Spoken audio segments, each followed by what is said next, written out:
মইৰাবাৰীৰ বৰথল দলৈগাঁও উচ্চতৰ মাধ্যমিক বিদ্যালয়ৰ অধ্যক্ষ আব্দুল কুদ্দুছক ধন দাবী কৰি গ্ৰেপ্তাৰ হ'ল এজন যুৱক।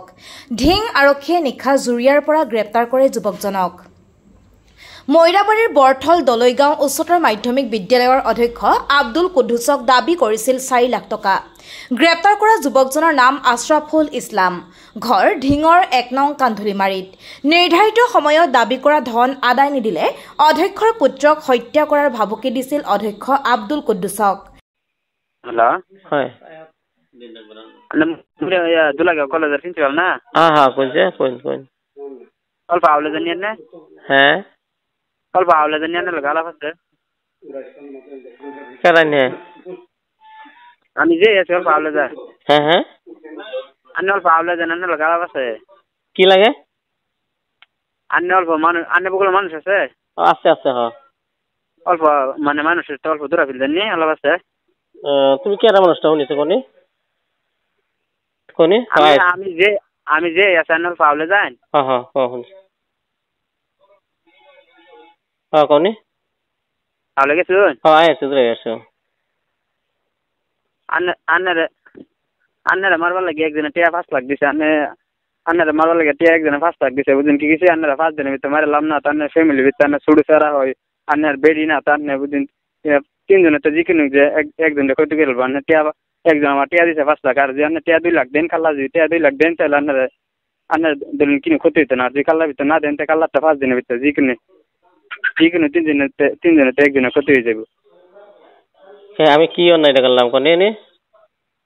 কিনো অন্যায় করছি না? আন্না বালা দেখে তো আন্নারে কইছি না। না আন্নার 5 দিনের ভিতরে আন্নার ফ্যামিলি তো আন্নার ছুড়ু ছাড়া হয়। আন্নার বেডি না তার মানে 3 জনের তো জিকিন একদিনে কোথায় হলো। আর যে আন্না যে বালা মানুষ দিকে তো ফোন মারা কইছি না। আর যে না দেন তাহলে মানে কালারটা গেম স্টার্ট হয়। জিকিন আন্নার জিকিন একটা ক্ষতি হয়ে গেছে ওকালিবে। তুমি কেরা মানুষটা বুঝতেছি না তো কোনি? আমি যে আছি আমি দুলাগাঁও কলেজের প্রিন্সিপাল না নাই? হ্যাঁ আন্নার চিনি দেখে তো ফোন মারছি। আর যে মানুষটা দিয়েছে আর যে আন্নার আমার 2 লাখ দিন কালার ভিতরে টিয়া 2 লাখ দিন তারপর আন্নার এই মানুষটা আন্নার চিনা দেন। আর যে না দেন তো কালারটা আন্নার গেম স্টার্ট। যেকোনো মানে কালার ভিতরে আন্নার যেকোনো একটা ক্ষতি হয়ে যাবে। আন্নার সারা না তার বেটি না তার নেই। আচ্ছা বুঝলি রো। ঠিক আছে। আনকি অধ্যক্ষজনৰ ঢিংস্থিত বাসগৃহত গাড়ীটো কৰিছিল অগ্নিসংযোগ। উপায়ন্তৰ হৈ অধ্যক্ষজনে কাষ চাপিছিল মৰিগাঁও অতিৰিক্ত আৰক্ষী অধীক্ষক সমীৰণ বৈশ্যৰ।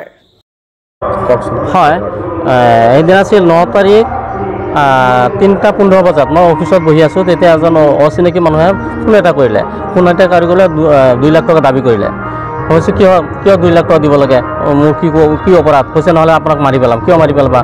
কৈছে আপোনাক মাৰি আপুনি ভাল মানুহ বুলি জানো, গতিকে সেইকাৰণে 2 লাখ টকা বিচাৰিছে। কোনোবা পাৰ্টীয়ে মোক 5 লাখ টকা দিছে, গতিকে আপোনাক নামাৰো 2 লাখ টকা দিলে। আৰু যদি নিদিয়ে আপোনাক মাৰি পেলাম, আপোনাৰ ল'ৰাক মাৰি পেলাম, নহ'লে আপোনাক ক্ষতি কৰি পেলাম। কৈছে ঠিক আছে মই বুজিলোঁ। এইখিনি গ'ল। তাৰপিছত ৰাতি আকৌ 10:30 বজাত আকৌ ফোন কৰিলে। কৈছে টকাটো নিদিয়ে। মই কৈছোঁ টকাটো ঠিক আছে, টকাটো দিয়া হ'ব। ক'ত দিয়া হ'ব কোৱাচোন তুমি, কেনেকৈ দিম আৰু এই পাৰ্টিটোৰ নাম কোৱা। কৈছে এইটো আমি নকওঁ, পাৰ্টিৰ টকা দিলে কম। কৈছে নহয় এইটো কোৱা। কৈছে ঠিক আছে আপুনি নকয়, ঠিক আছে মই এতিয়া গেম ষ্টাৰ্ট হৈ যাব।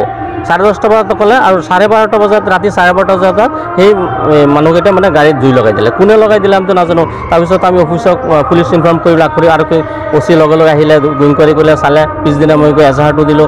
এজাহাৰ দিয়াৰ পিছত তাৰপিছত 2-3 দিন পাৰ হৈ গ'ল। আসামী হেৰি নকৰে। তাৰপিছত আমি additional SP Amir Baishya sir, Morigaon ডিষ্ট্ৰিক্টৰ এডিশ্যনেল সমীৰণ বৈশ্য ছাৰৰ তাত গ'লোঁ। ছাৰে লগে হেৰি কৰি টেক্স চেক কৰি পেলাই ৰাতি আসামীটো ধৰি পেলালে জহিৰুল বুলি। জহিৰুলক অনাৰ পিছত জহিৰুলৰ পৰা তেওঁলোকে গম পালে যে আৰু 2টা ল'ৰা আছে। মেইন কাল্প্ৰিট যেটো এইটো হ'ল আছাদুল ইছলাম আৰু এটা হ'ল মানে হিফজুৰ ৰহমান। এই 2জনক মানে হেৰি কৰিলে। তাই এতিয়া আমি এই 2জনক আমি লাগি তাৰপিছত তেওঁলোকক আমি ক'লোঁ যে আসামী সোনকালে ধৰক, কাৰণ যদি উচিত শিক্ষা এইবিলাকক নিদিয়ে তেতিয়াহ'লে ভাল মানুহ পৃথিৱীত জীয়াই থকাটো অসম্ভৱ হৈ যাব। গতিকে আপোনালোক ৰিকুৱেষ্ট কৰিছোঁ, নগাঁও জিলাৰ SP ছাৰকো মই ৰিকুৱেষ্ট কৰিছোঁ, ছাৰ এইটো যিকোনো প্ৰকাৰে আসামীক ধৰক আৰু উচিত ব্যৱস্থা হ'লে উচিত শাস্তি পাব লাগিব, নহ'লে ভাল মানুহ দুনিয়াত বাচি থাকিব নোৱাৰিব। তাৰপিছত তেওঁলোকৰ চেষ্টাত 2টা আসামী ধৰিলে। আমি আৰক্ষী বাহিনীক ধন্যবাদ জনাইছোঁ, সমীৰণ বৈশ্য ছাৰক ধন্যবাদ জনাইছোঁ, ঢিং থানা OC-কো মই ধন্যবাদ জনাইছোঁ, SP ডেকা ছাৰক মই ধন্যবাদ জনাইছোঁ। এইটো কাৰণে আসামী ধৰা পৰিছে। এতিয়া তেওঁলোকে কি ব্যৱস্থা কৰে নিশ্চয় কৰিব ভাবিছোঁ। এওঁলোকে উচিত শিক্ষা পাবলৈ, এইখিনি মোৰ কথা।